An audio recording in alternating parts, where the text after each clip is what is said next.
Guys, कैसे हैं आप सभी। आई होप आप सब बहुत अच्छे होंगे और आप सबकी प्रिपरेशन भी बहुत अच्छी चल रही होगी। तो फ्रेंड्स, फाइनली मैं सारे घर के काम निपटा के अपनी बेटी को स्कूल भेज के आ गई थी अपनी पढ़ाई की स्टडी टेबल पर। और मॉर्निंग में, जैसा कि आपको पता ही है, मैं इंग्लिश लिटरेचर पढ़ती हूँ और आज का जो मेरा टॉपिक रहने वाला है वो है विलियम शेक्सपियर। तो मैं इनका नोट्स ऑलरेडी प्रिपेयर कर चुकी हूँ, बस मुझे इनको अच्छे से रिवीजन करना है। और आपको पता है कि जो विलियम शेक्सपियर है वो अपने आप में एक बहुत बड़ा टॉपिक है और एग्ज़ाम पॉइंट ऑफ व्यू से भी बहुत ज़्यादा मतलब इम्पोर्टेंट रहता है। अक्सर एग्ज़ाम में इसके 2 या 4 क्वेश्चन आपको पूछ लिए जाते हैं। तो फ्रेंड्स, मैं आज को इसको प्रिपेयर करूँगी, तो मुझे 1 या 1 डेढ़ घंटा लगेगा। उसके बाद मैं 1 डेढ़ घंटे की ग्रामर करूँगी और ये जो मेरा स्लॉट है ये 3 घंटे का रहने वाला है। और इसके बाद फिर मैं चली जाऊँगी किचन में, क्योंकि लंच का टाइम हो चुका होगा जब तक, और फिर मैं बाकी काम निपटाऊँगी। उसके बाद मैं किचन में आ गई थी क्योंकि मेरी बेटी का स्कूल जाने का टाइम भी हो गया था और लंच का भी टाइम हो चुका था। तो अब मैं लंच प्रिपेयर करूँगी और साथ ही साथ मैं ना अपनी एक क्लास भी करूँगी, क्योंकि आप देखो, हम हाउसवाइफ की लाइफ में ना सबसे बड़ा चैलेंज होता है टाइम।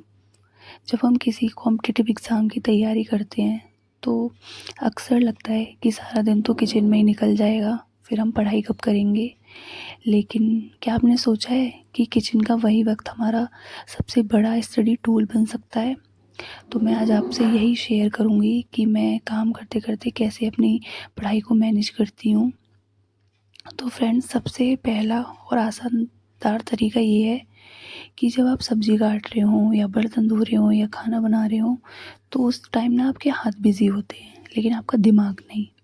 मैं इस टाइम पर क्या करती हूँ, मैं यूट्यूब की कोई वीडियो चला लेती हूँ या फिर जो मैंने कल नोट्स पढ़े होते हैं मैं उन्हें रिकॉर्ड करके दोबारा सुनती हूँ। तो इससे क्या होता है कि ना मेरा रिवीजन हो जाता है और मुझे काम का भी नहीं पता चलता कि कब मेरा काम हो गया। किचन में ना बहुत सारा वेटिंग टाइम होता है। जैसे कभी कभी हम कुकर में सब्ज़ी बना रहे हो तो विशल आने का इंतज़ार या फिर सब्ज़ी पकने का इंतज़ार। तो ये जो हमारी 5 या 10 मिनट होते हैं ना, आप इनको वेस्ट मत कीजिए। अपने पास हमेशा एक छोटी नोटबुक या डायरी या फ़ोन में पीडीएफ निकाल के तैयार रखिए, चाहे वो एक पैराग्राफ ही क्यों ना हो या फिर कुछ नया ही क्यों ना हो। क्योंकि जैसे ही आपको टाइम मिले आप उसको नोट्स को देख लीजिए या कुछ एक्स्ट्रा इन्फॉर्मेशन आपको मिली आप उसको ऐड ऑन कर लीजिए। और फ्रेंड्स, दूसरा तरीका है मेंटल एक्टिव रिकॉल। जब कोई काम हो जिसमें शोर ज़्यादा है और आप सुन नहीं सकते, जैसे आप कोई काम कर रहे हो तो उस टाइम शोर ज़्यादा हो रहा हो तो आप नहीं पढ़ पाएंगे, तब आप कीजिए मेंटल रिकॉल। जो टॉपिक आपने सुबह पढ़े थे उससे अपने दिमाग में रिवाइज़ कीजिए। खुद को ही मन में समझाइए कि उस चैप्टर में क्या था। ये मेमोरी तेज़ करने का सबसे बेस्ट तरीका है, क्योंकि इससे ना जो चीज़ें आपने पढ़ी हैं आप उनको सोचोगे कि मैंने आज ये पढ़ा था, तो फिर कुछ चीज़ें आपको ऐसी लगेंगी कि अरे अभी मैं भूल रही हूँ। तो आपको ये समझ में आ जाएगा कि हाँ, मुझे ये टॉपिक पे ये चीज़ें और अच्छे से अभी तैयार करने की ज़रूरत है। दोस्तों, सपने बड़े हैं तो रास्ते भी हमें ही निकालने होंगे, क्योंकि किचन हमारी रुकावट नहीं बन सकता। तो हम इसको अपनी स्ट्रेंथ बना लेते हैं। और अगर आप भी एक एस्पिरेंट हैं और हाउसवाइफ हैं तो हिम्मत बिल्कुल ही मत हारिए। बस थोड़ा सा मैनेजमेंट और थोड़ा सा जुनून चाहिए कुछ करने का, क्योंकि किचन हमें नहीं रोक सकती, हमारे सपनों को नहीं रोक सकती, हमें आगे बढ़ने से नहीं रोक सकती है। और हमें क्या करना है कि हमें छोटे छोटे वक्त में से ना अपने लिए वक्त को चुराना है, ताकि हम अपनी लाइफ में कुछ अच्छा कर पाएँ।